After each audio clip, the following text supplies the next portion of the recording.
Hello, good morning, good afternoon. Thank you very much for tuning in this live discussion. I'm Binging with you and OCHA. Today we have a very special guest joining us, Ms. Pramila Patten, who is the Secretary General's Special Representative on Sexual Violence in Conflict. So first of all, Ms. Pramila, a warm welcome from the OCHA team. Very honored to have you here today. Thank you for having me. So in 2 days' time, we'll be marking this year's International Day for the elimination of sexual violence in conflict. This day is designated to remind us the importance of ending sexual violence in conflict. However, to date, we're still seeing reports from many parts of the world that these sexual crimes are being committed to terrorize communities. So my first question to you is that, can you help our viewers understand when we say that sexual violence is used as a tactic of war? What does it really mean? What are the danger and risk that these women are facing? Well, it was only in 2009 that the Security Council recognized that sexual violence was being used as a tactic of war in conflict. And for the first time, they saw wars through the eyes of women and girls whose bodies had been part of the battlefield since the history of war itself. So this was a turning point, a shift in paradigm and perspective.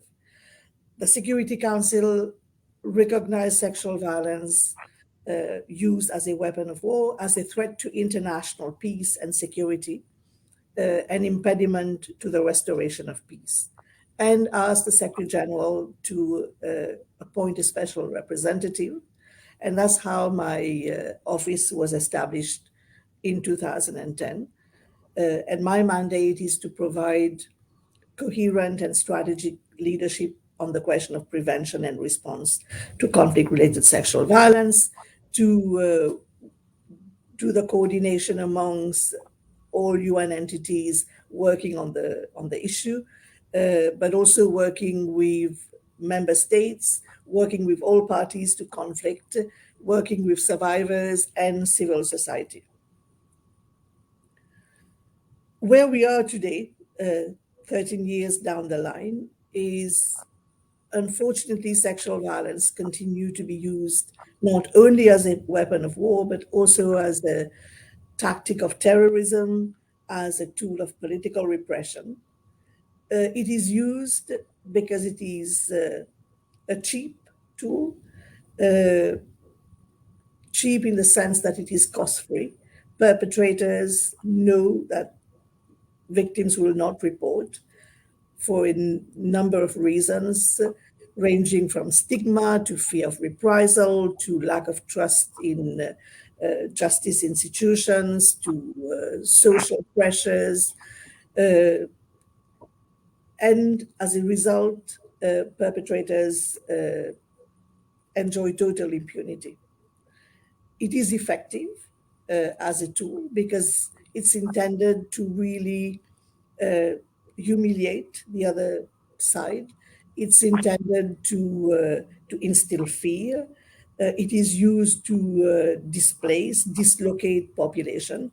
You have a number of conflicts where it is very much used to get people out of a particular region, for example, linked to the exploitation of natural resources. When rape is used, populations leave. So it is effective.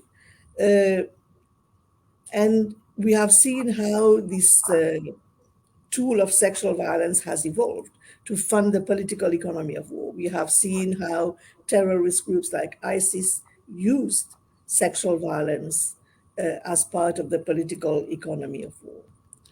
When we look at what is happening around the world, we see that not only is being increasingly used, but I've been in office for the past 5 years, and I see that the sexual violence is becoming more brutal. And that's why, for me, the priority is prevention. Because when we talk about sexual violence in conflict, it is preventable. It is not an inevitable byproduct of war. It's not collateral damage. It's never an accident. It's not like a missile or a rocket.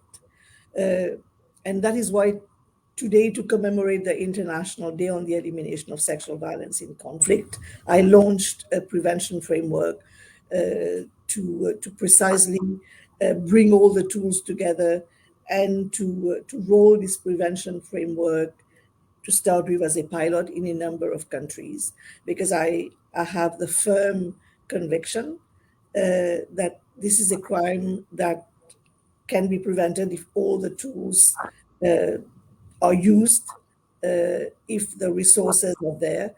We can really turn that culture of impunity into a culture of justice and accountability as a deterrent. Mm-hmm. So you've visited many countries in conflict zones before and talking to these women survivors.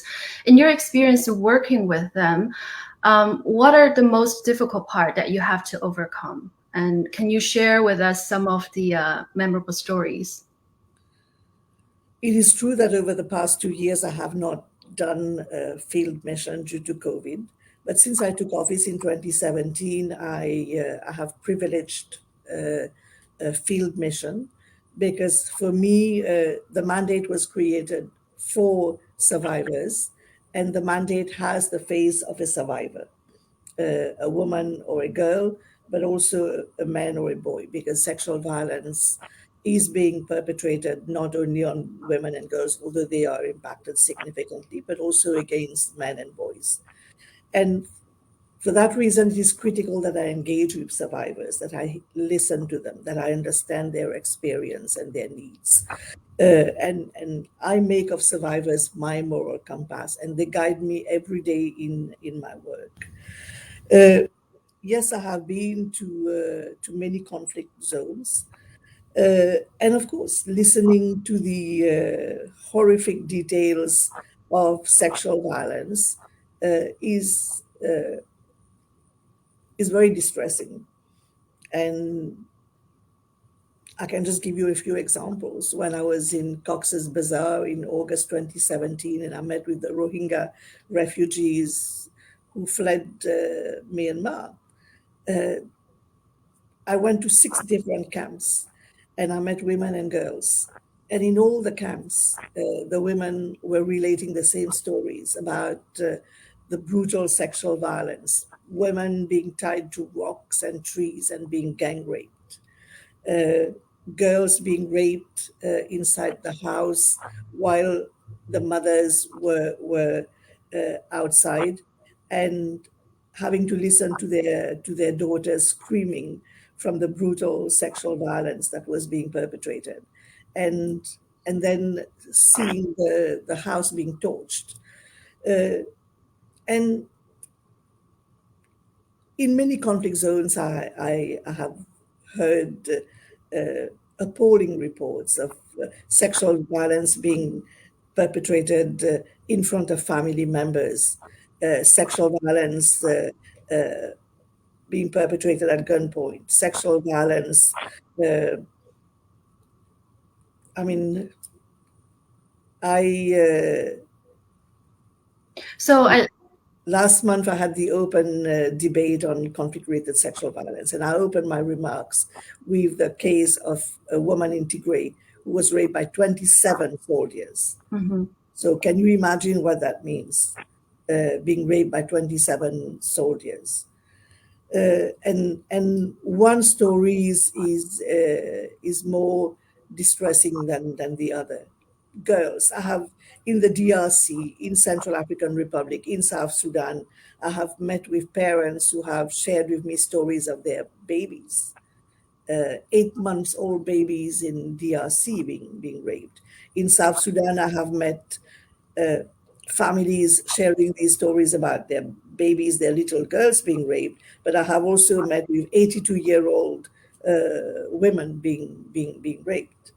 So that's where we are.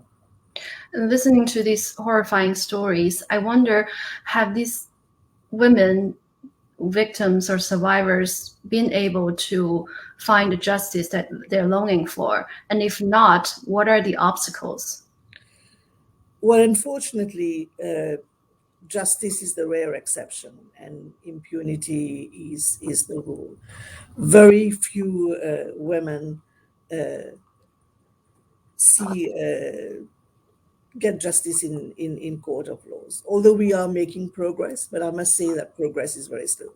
And that's due to a number of factors. In a conflict, that's where you have the justice institutions have collapsed, rule of law has collapsed.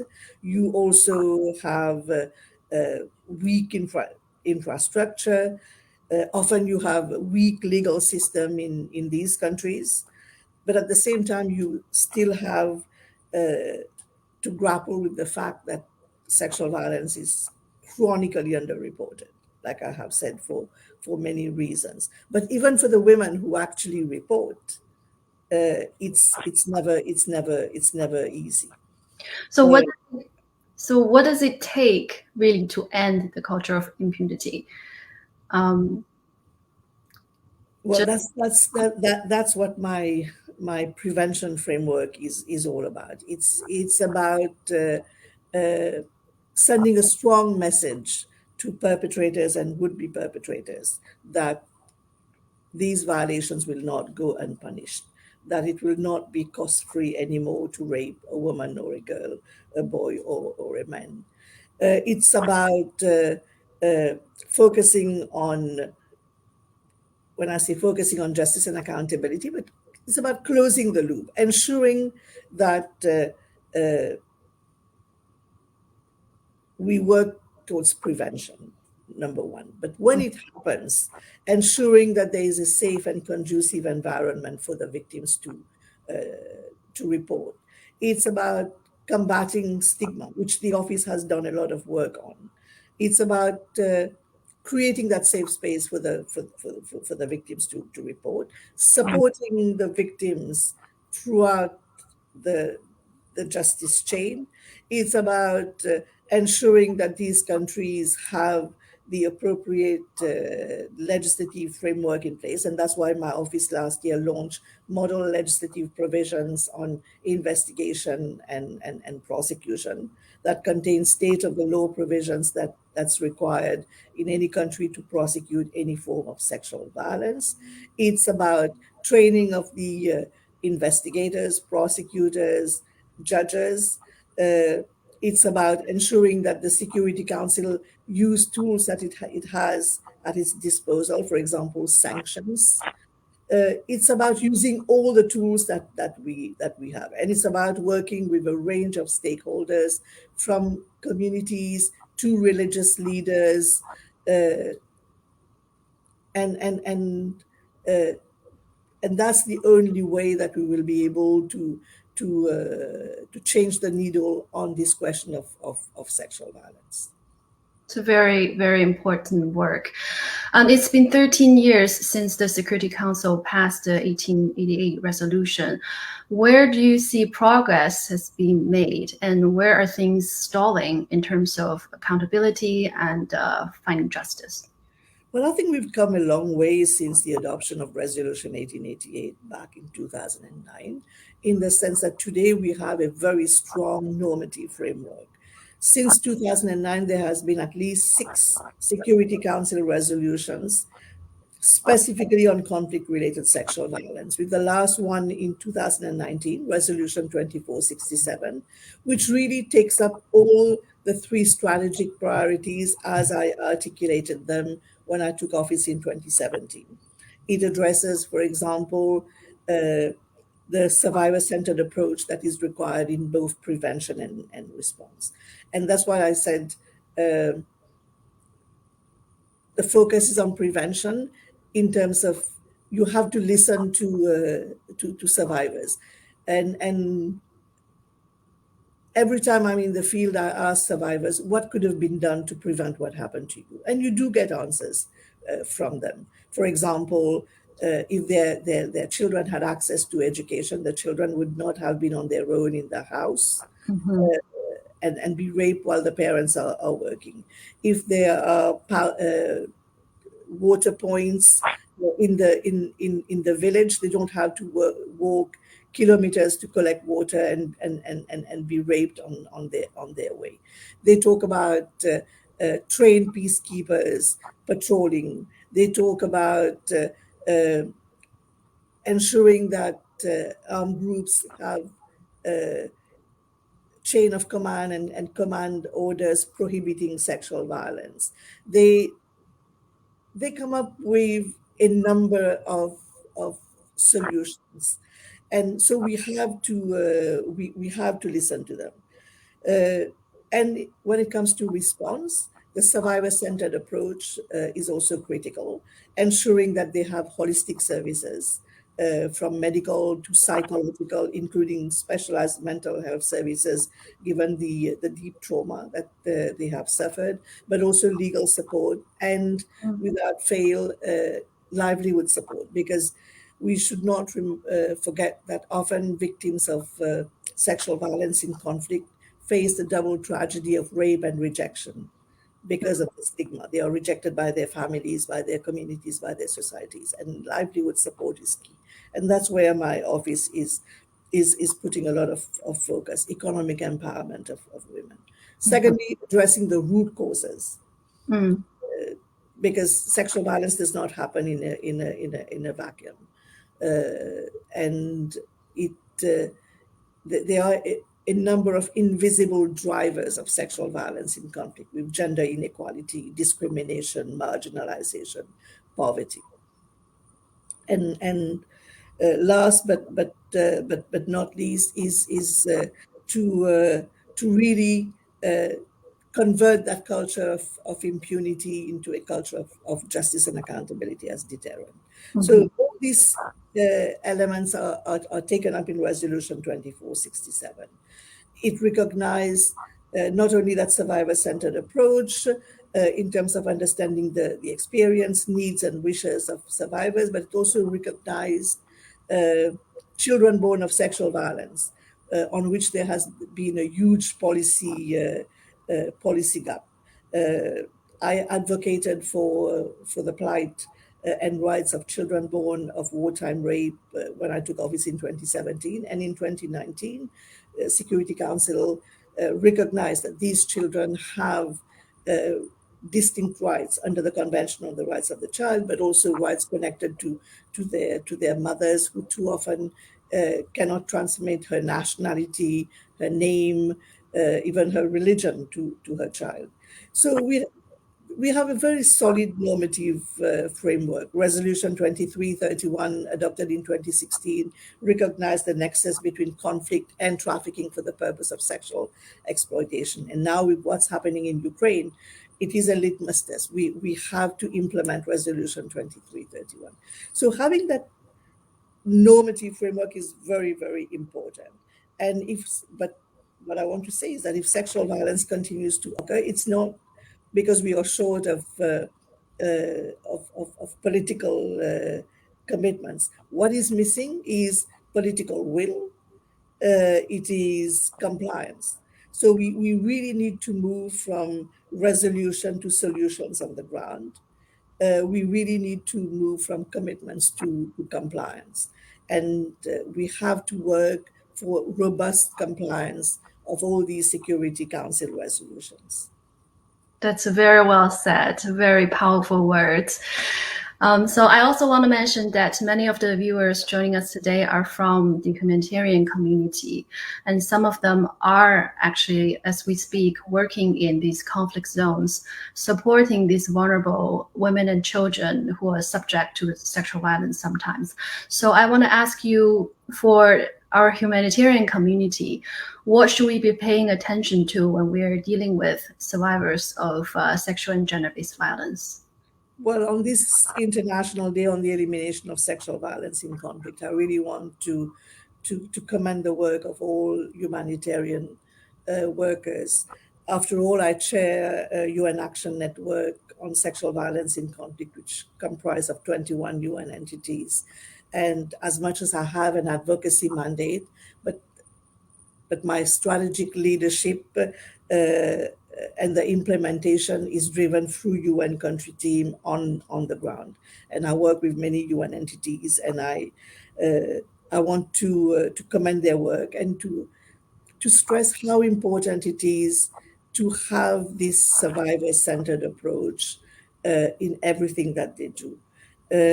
I know that sometimes they are engaged in broader sexual and gender-based violence work, but it is critical that they understand the specificity of victims of conflict-related sexual violence. And that is why this is a Security Council. I have a Security Council mandate. And this is why this issue of conflict-related sexual violence has been recognized by the Security Council.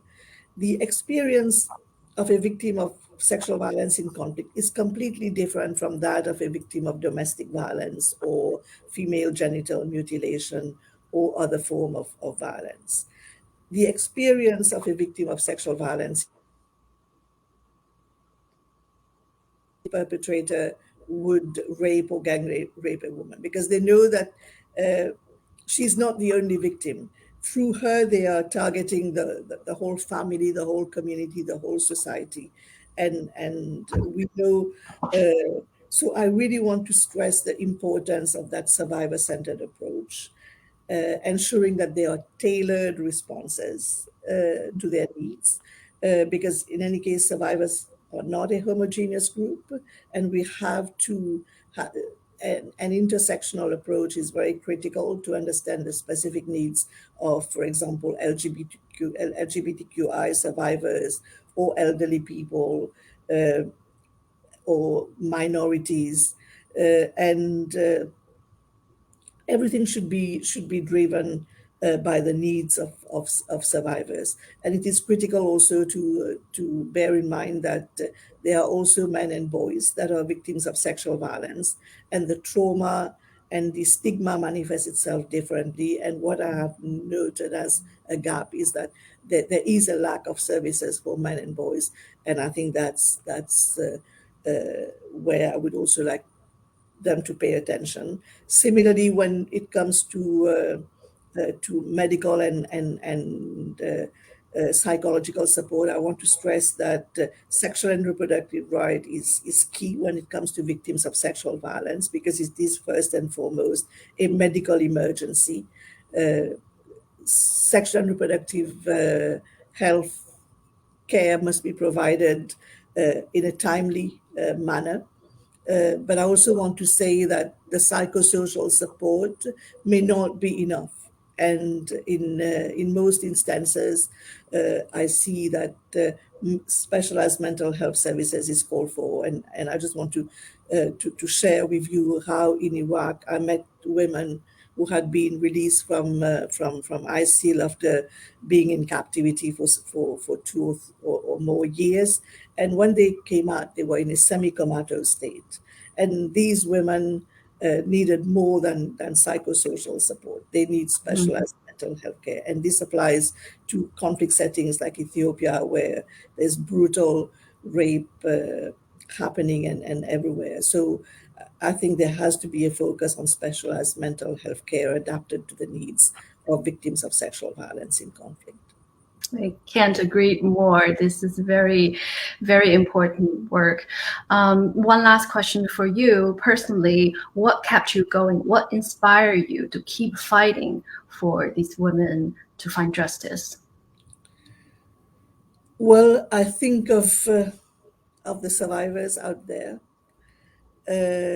I think of their resilience, and this is what keeps me going. Last year, on the occasion of the International Day on the Elimination of Sexual Violence in Conflict, I launched a digital book, a collection of testimonies from survivors and service providers in their own words. And this is my bedtime reading. And I listen to them as much as many of them have become very powerful advocates, I see this mandate as giving me an opportunity to amplify the voice of the voiceless. And so long as I hold this mandate, I will continue night and day to amplify their voices and to bring their voices to the Security Council and to the international arena where decisions are taken.